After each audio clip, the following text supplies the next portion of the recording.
যারা একেবারেই রান্নাবান্না করতে পারো না তারাও এই রান্নার রেসিপি দেখলে রান্না করতে পারবা। আর যারা যারা কমেন্ট করেছিলেন তরকারির কালার দেখে যে আপু এত সুন্দর কালার এসেছে, কিভাবে ইলিশ মাছ দিয়ে বেগুনের ঝোল করেছো, একটু রেসিপিটা দাও, তাদের জন্য ছোট্ট করে ভিডিওটা আপলোড করছি।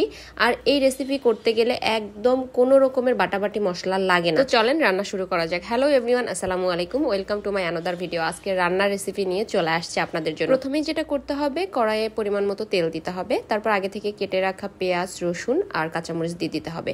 এরপরে লবণ দিয়ে দিতে হবে। লবণ দিলে যেটা হয় পেঁয়াজটা সিদ্ধ হয়ে যায় তাড়াতাড়ি।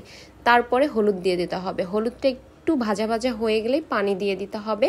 পানি দেওয়ার পর এটা একটু কষানোর পরে পরিমাণ মতো আপনারা গুঁড়ামরিচ দিয়ে দিবেন, যে যেমন ঝাল খান সেই পরিমাণ মতো। এরপরে আবার একটু পানি দিয়ে এই মশলাটা ভালো করে কষায় নিতে হবে। আর কোনো মশলা এখানে অ্যাড করতে হবে না, আমাদের মশলা দেওয়া শেষ। এখন কেটে রাখা বেগুন আর আলু দিয়ে দিতে হবে। টমেটো বা মাছ এখন দেয়া যাবে না, শুধু আলু আর বেগুন দিয়ে ভালো করে নাড়তে হবে।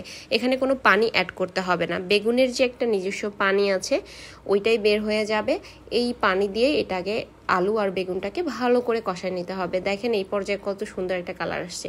এরপর যেটা করতে হবে, একটু পানি দিয়ে আগে থেকে কেটে রাখা টমেটোগুলো দিয়ে ঢাকনা দিয়ে দিতে হবে। দেন 10 মিনিট ওয়েট করার পর ঢাকনা উঠায়ে মাছগুলো দিয়ে দিতে হবে। ইলিশ মাছগুলো ভালো করে ধুয়ে পরিষ্কার করে নিয়ে রেখেছিলাম। দেন আমি এখানে মাছগুলো দিয়ে দিলাম, আবার ঢাকনা দিয়ে দিব। তারপর হাতে গোনা 10 থেকে 15 মিনিট পর আবার ঢাকনাটা উঠায় নিতে হবে।